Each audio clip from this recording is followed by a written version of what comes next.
do you have a family and you don't want to take care of the family? Show me where in the Bible. If you can find one place in the Bible, because it's not in the Bible. The Bible doesn't say that. When it's giving scam, it's giving unfairness, it's giving ojoro, it's giving 419, it's giving fraud, it's not giving.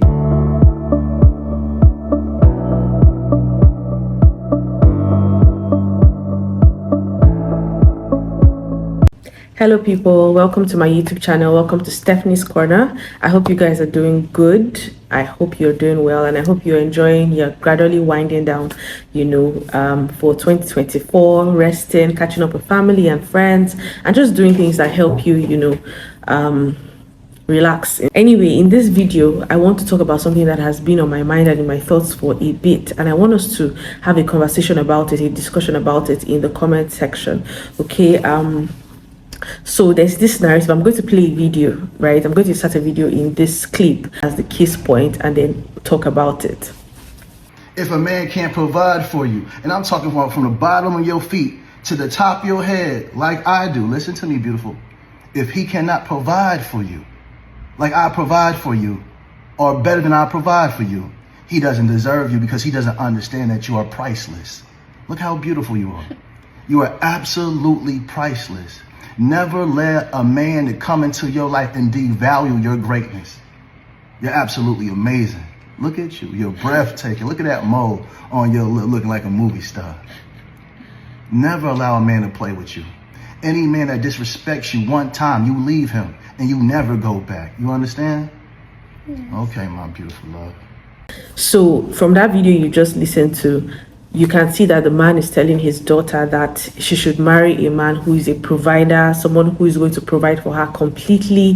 There's a lot of beautiful words in what he said. But then what sticks out to me, what I'm actually talking about here, is the idea and the narrative that I don't know what I think about the idea and the narrative we sell to women, to girls, to young ladies, that men in marriage are responsible for them, for their provision financially and all of that.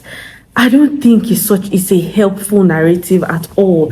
For some reason, there isn't really pushback on that narrative, but maybe because women who are more expressive are like, it's a bias that is working in their favor, so they're not pushing back against it. And men are not so expressive, so there isn't like a loud pushback on it. But I just think that this narrative, and I've seen it so many, like I see posts about it in different forms every day on social media, and many times I just feel like leaving a comment, but I'm just like, I don't have the time today, right? I just want us to talk about it. This idea that even when we did this, I don't know, I'm in Nigeria, in case you're watching from somewhere else.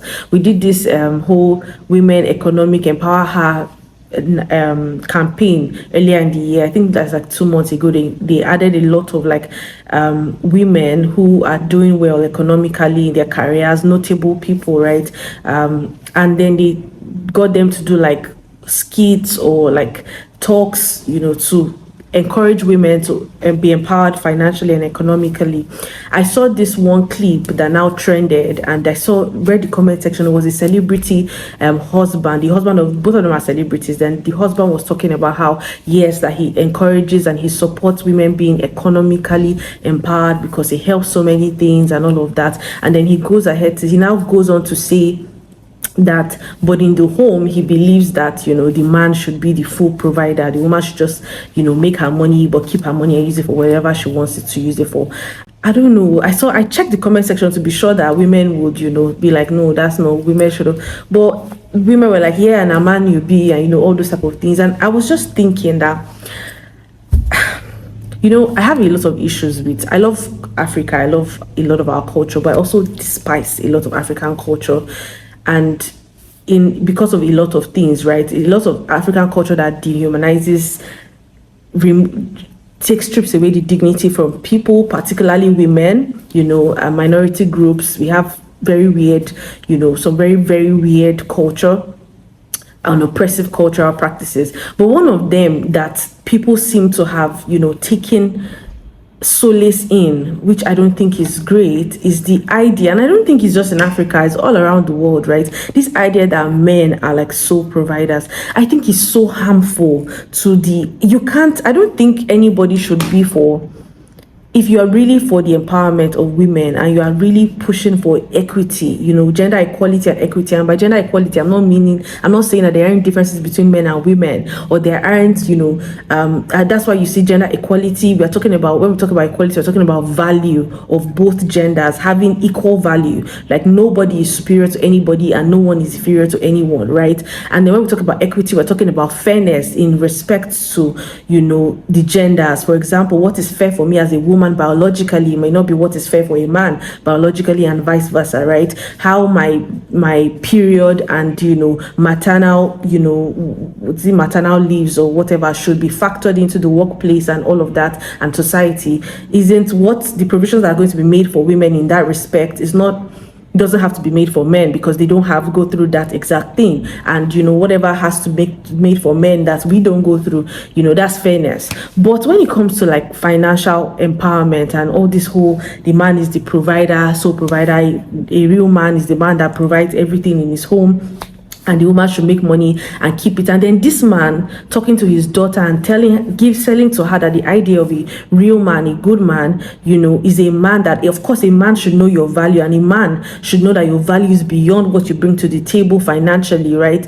And a man should know value encompasses finances. It's the same way too. What a man's value should encompass what he brings to the table financially. But that idea is so faulty to me, because what do we think we're doing don't we think that we're harming the movement of gender equality and equity when we make statements like, and agree with statements like what that celebrity husband said, and agree with statements like what this father is saying to his daughter? Because what you're doing, you are enabling a weak, you are disempowering that girl before she even grows up. You're telling her that it has too many negative. Let me start from one. Okay, let me focus my thoughts. Number one, you are in a way, whether you know it or not, you are indirectly disempowering that girl mentally and financially and economically with that mindset before she has even grown up. You're telling her that you're removing a very important sense of responsibility from her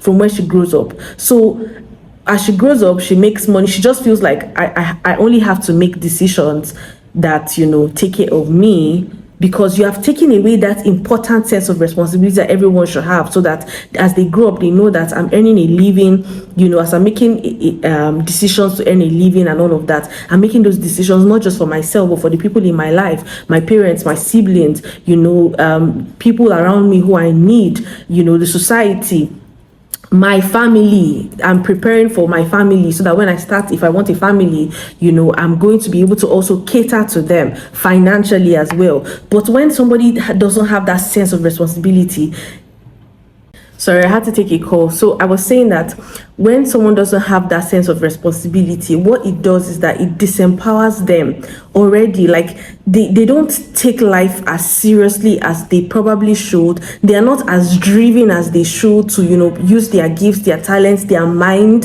their contributions to society as the person who would, who has that sense of responsibility. So that's one already very terrible side effect of that mindset. The second one is that, what do we think we're doing when we sell those narratives? Like, we are talking about a society where we are advocating for equal pay for men and women who do the same job, who put in the same contributions. But on the flip side, we're enabling the idea that women do not contribute to the family, or should not contribute to the family.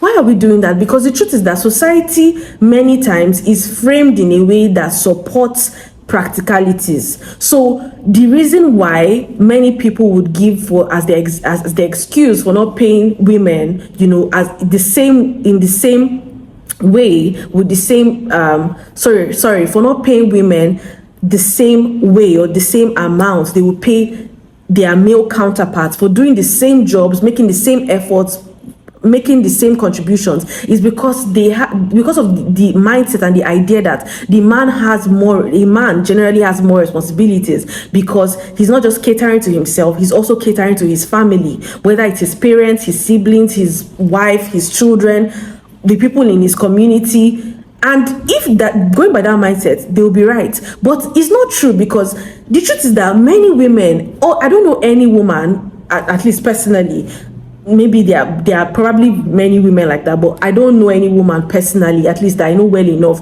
who earns financially and does not contribute to her home, whether it's her parents' home, whether it's her own home because she's living alone, and she's not taking care of bills, because bills doesn't really respect gender. You're going to, even if you're not living alone and you're not taking care of your light bills, your trash bills, you're not getting furniture for your house, you're not buying food to eat, and if you're staying with your parents or with somebody, you are contributing to the family as well. I know that when I was living with my parents before I got married, I was contributing to our family, to the household, and now that I am married, I am still contributing based upon my own capacity and resources. I don't understand why we are selling that narrative, because the truth is that even the people that push that narrative, the women that push the narrative because they feel like it helps them to save them of some responsibility. You don't have to have so much money not to push that narrative. Please, is shooting women on the foot, because what that does is that this unequal pay issue that we are dealing with, we'll continue to deal with it, because we are pushing the narrative that, the men are carrying all the responsibilities, so why should they not be paid more? But women are actually even the ones that are pushing that narrative, they contribute towards their children's school fees, they contribute towards their children's clothes. Even when they will buy clothes for their children, they will buy provisions for their children, they will send pocket money to their children, but they want to be this, like, I don't know, it's like undocumented bills or something. You want to pay bills, but you don't want them documented. Well, that's working against you and women in general, because you are doing these things, but I don't understand the psychology. Like, it's not good. So I'm just really, I don't know, this thing is just something that every time I see a post about it, I see people talking about it, I'm just like, why are women doing this? Like, why are you enabling a narrative that is not good? Then my last point is that it is because another point about this that is a disadvantage is that this is not fair. Like, it is actually not fair to men, in my opinion, right? Because I'm somebody that I believe so much in fairness and justice, and I'm very big on women, justice for women and fairness for women, because to a large extent the world is highly in favor to men in so many ways, and women are marginalized and oppressed and whatever in other ways, right? In majority of ways, not always, right? Because men also go through it. So in this situation, I feel like this is unfair to men, because we are not living in, I don't know, the generation and the dispensation, even in that where men were carrying everything and women were at home. We are advocating for men to become more involved if they don't, for example, if a person doesn't have like domestic staff, right, and the partners are just overseeing the domestic staff and they are doing the majority of like the household chores, even other things, like, they are still partnering in those levels, right? And we're advocating for men to pay attention in their household as well and contribute in the ways that they can, as well as women. And even in parenting their kids, right? And we're saying, cooking is not just a female chore, and cleaning is not just a female chore, it's also a chore, right? But when it comes to finances and provision, we're saying that, it's just supposed to be for men.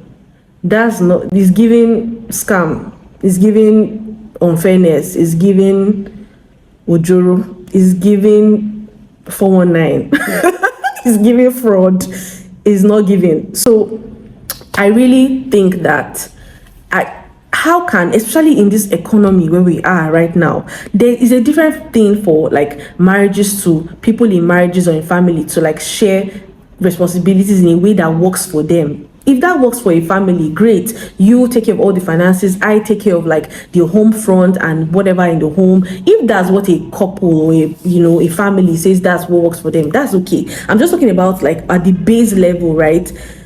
what is fair, as long as it's fair and just to in their family, that's great, or whatever. But I'm talking about at the base level, that should not be the general mindset. The general mindset, as we're advocating for those things, that chores are not gender based, right? Chores are chores and anybody can do them.